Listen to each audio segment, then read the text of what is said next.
Assalamualaikum warahmatullahi wabarakatuh. Perkenalkan, saya Vivi Karlina dengan NIM 21060042. Saya dari Prodi Ekonomi Pembangunan. Di sini saya akan menjelaskan tentang pengujian hipotesis sampel besar.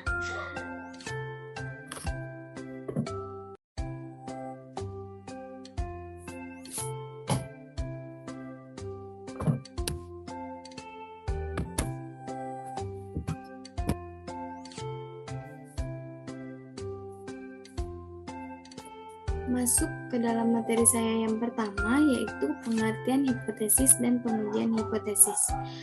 Good dan Scudder tahun 1954 menyatakan bahwa hipotesis adalah sebuah dugaan atau referensi yang dirumuskan serta diterima untuk sementara yang dapat menerangkan fakta-fakta yang diamati dan digunakan sebagai petunjuk dalam pengambilan keputusan.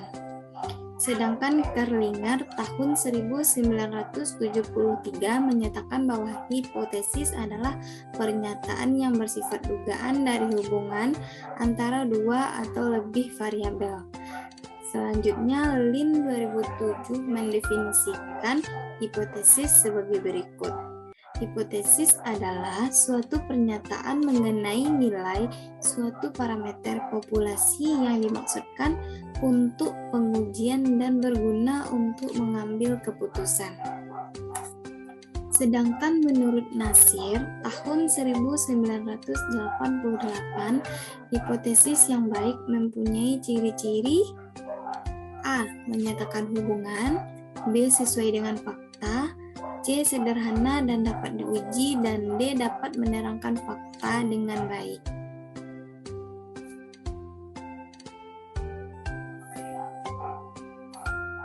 Pengertian pengujian hipotesis. Hipotesis merupakan pernyataan mengenai populasi yang perlu diuji kebenarannya. Untuk melakukan pengujian dilakukan dengan mengambil sampel dan populasi. Cara ini mudah dibandingkan dengan menghitung seluruh anggota populasi. Setelah mendapatkan hasil statistik dari sampel, maka hasil tersebut dapat digunakan untuk menguji pernyataan populasi. Apakah bukti empiris dari sampel mendukung atau menolak pernyataan mengenai populasi? Seluruh proses tersebut dikenal dengan pengujian hipotesis. Pengujian hipotesis dapat didefinisikan sebagai prosedur yang didasarkan pada bukti sampel yang dipakai untuk menentukan apabila hipotesis merupakan suatu pernyataan yang wajar dan oleh karenanya tidak ditolak, atau hipotesis tersebut tidak wajar dan oleh karena itu harus ditolak.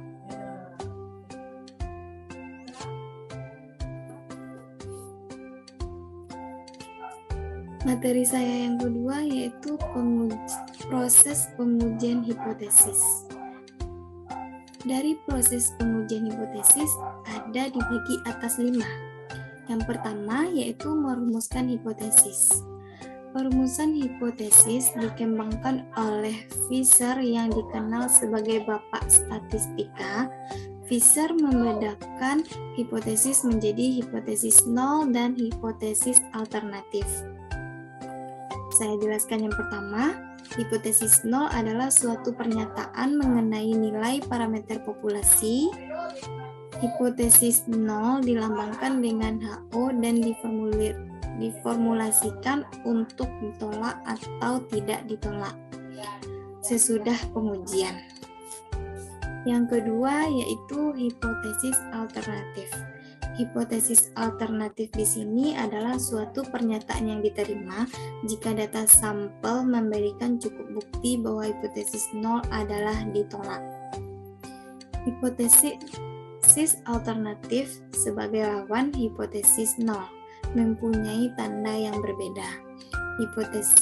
Tanda dari hipotesis nol selalu sama dengan, maka hipotesis alternatif mempunyai tanda pernah sama dengan, seperti tidak sama dengan atau lebih kecil atau lebih besar sama dengan. Yang kedua yaitu menentukan taraf nyata.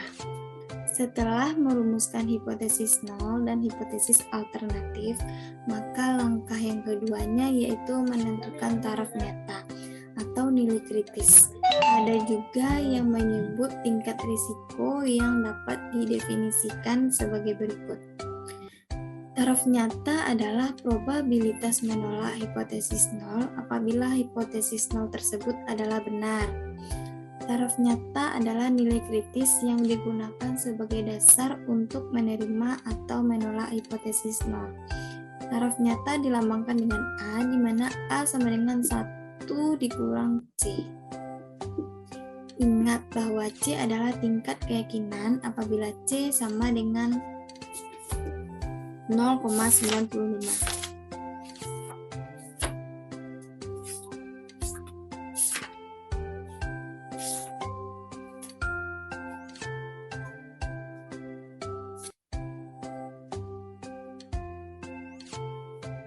Kemudian langsung menentukan uji statistik. Uji statistik adalah untuk mendapatkan suatu nilai dari sampel guna memutuskan untuk menerima atau menolak hipotesis nol. Ada berbagai macam uji statistik seperti uji Z, uji T, uji F, dan uji C kuadrat. Uji statistik didefinisikan sebagai suatu nilai yang diperoleh dari sampel dan digunakan untuk memutuskan apakah akan menerima atau menolak hipotesis. Dan yang selanjutnya yaitu menentukan daerah keputusan. Daerah keputusan merupakan pernyataan mengenai kondisi di mana hipotesis nol ditolak atau diterima. Untuk menentukan daerah keputusan didasarkan pada uji statistik apabila uji statistik Z, maka daerah keputusan juga menggunakan nilai Z yang diperoleh dari taraf nyata. Nilai Z diperoleh dari taraf nyata disebut nilai kritis. Bagaimana mencari nilai kritis? Misalkan taraf nyata ditentukan 5%. Dengan menggunakan distribusi normal, kita dapatkan nilai Z. Untuk pengujian satu arah, maka probabilitasnya adalah 0,5 dikurang 0,05. Misalkan taraf nyatanya ditentukan 5%. Dengan menggunakan distribusi normal, kita dapatkan nilai Z. Untuk pengujian satu arah, maka probabilitasnya sama dengan 0,5 dikurang 0,05 sama dengan 0,4500. Kita kemudian mencari nilai Z dengan probabilitas 0,4500 dan didapatkan nilai Z sama dengan 1,65. Nilai 1,65 inilah merupakan nilai kritis. Daerah di mana lebih kecil dari 1,65 merupakan daerah hipotesis 0, sedangkan daerah yang lebih besar dari 1,5 adalah daerah penolakan hipotesis 0.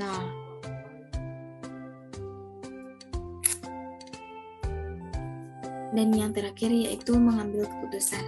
Mengambil keputusan dengan melihat letak nilai Z pada daerah keputusan dengan menggunakan daerah keputusan untuk uji dua arah. Apabila nilai Z sebesar 2,5, maka nilai Z terletak pada daerah penolakan HO. Dan keputusannya adalah menolak HO dan menerima H1. Penolakan HO terjadi karena nilai Z berada di luar daerah penerimaan HO, yaitu dengan nilai Z antara 1,96 sampai dengan 1, yaitu dengan nilai Z antara min 1,96 dan sampai 1,96. Materi saya yang selanjutnya yaitu uji signifikasi, menguji hipotesis rata-rata sampel besar. Contoh 1, perusahaan reksadana menyatakan bahwa hasil investasi reksadana saham sepanjang 2014 rata-rata konsultan Humanica Konsultindo mengadakan penelitian pada 30 perusahaan reksadana saham dan didapatkan hasil bahwa rata-rata hasil investasi adalah 16,32% dan standar deviasinya 10,46%. Ujilah apakah pernyataan reksadana tersebut benar dengan taraf nyata 5%. Untuk menjawabnya ada 5 langkah. Langkah yang pertama yaitu menentukan hipotesis.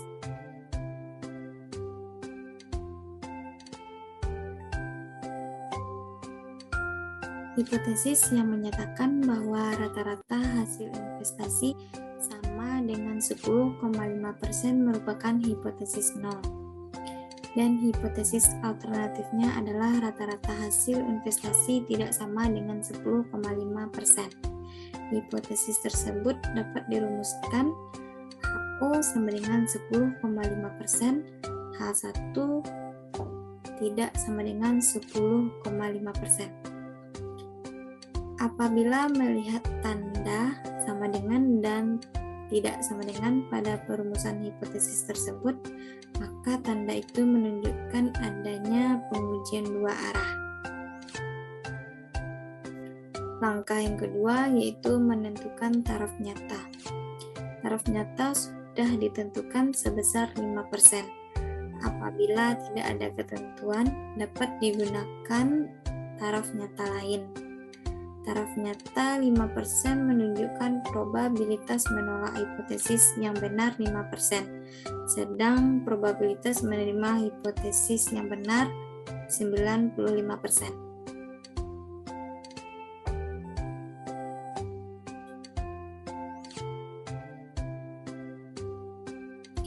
Nilai kritis Z dapat diperoleh dengan cara mengetahui daerah keputusan HO, yaitu Z sama dengan A per 2 dikurang 0,5 per 2 sama dengan 0,025 dan nilai Z dari tabel normal adalah 1,96. Langkah yang ketiga yaitu melakukan uji statistik dengan menggunakan rumus Z. Dari soal diketahui bahwa rata-rata populasi sebesar 10,5%. Rata-rata sampel 16,32% dan standar deviasi 10,46%. Mengingat bahwa standar deviasi populasi tidak diketahui, maka diduga dengan standar deviasi sampel dan standar error sampel adalah Sx sama dengan S per akar N sehingga nilai Z adalah Z sama dengan X dikurang rata-rata hitung per X per Sx sama dengan X dikurang rata-rata hitung per S per akar N sama dengan 16,5 dikurang 10,5 per 10,46 per akar 30 sama dengan 5,86 per 1,9 sama dengan 3,06. Langkah yang keempat yaitu menentukan daerah keputusan dengan nilai kritis Z sama dengan 1,96 terlihat dari kurva pada gambar saya tersebut. Langkah yang kelima yaitu mengambil keputusan. Nilai uji Z terletak pada daerah menolak HO dan nilai uji Z sama dengan 3,04 terletak di sebelah kanan 1,96. Oleh sebab itu dapat disimpulkan bahwa menolak HO dan menerima H1 sehingga pernyataan bahwa hasil rata-rata reksadana saham sama dengan 10,5% tidak terbukti. Data menunjukkan hasil rata-rata investasi reksadana saham lebih tinggi dari 10,5%. Materi saya yang terakhir yaitu kesalahan jenis 1 dan 2. A. Kesalahan jenis 1 adalah menolak hipotesis 0 pada hipotesis 0 besar. Yang kedua, probabilitas kesalahan jenis 1 adalah sebesar taraf nyata atau K. Yang ketiga, yaitu kesalahan jenis 2 adalah menerima hipotesis 0 padahal hipotesis 0 adalah salah. Yang keempat, itu kesalahan jenis 2 dilambangkan dengan B. Yang kelima yaitu probabilitas kesalahan jenis 2 dihitung dengan rumus sebagai berikut, di mana HXP sama dengan batas pengendalian adalah rata-rata hitung, A adalah standar deviasi, dan N adalah besar sampel. Yang keenam yaitu kurva overrating karakteristik OC adalah kurva yang memperlihatkan probabilitas menerima hipotesis yang salah. Dan yang terakhir yaitu kurva power adalah kurva yang menunjukkan mengenai probabilitas melakukan kesalahan jenis 2. Sekian dari saya, terima kasih.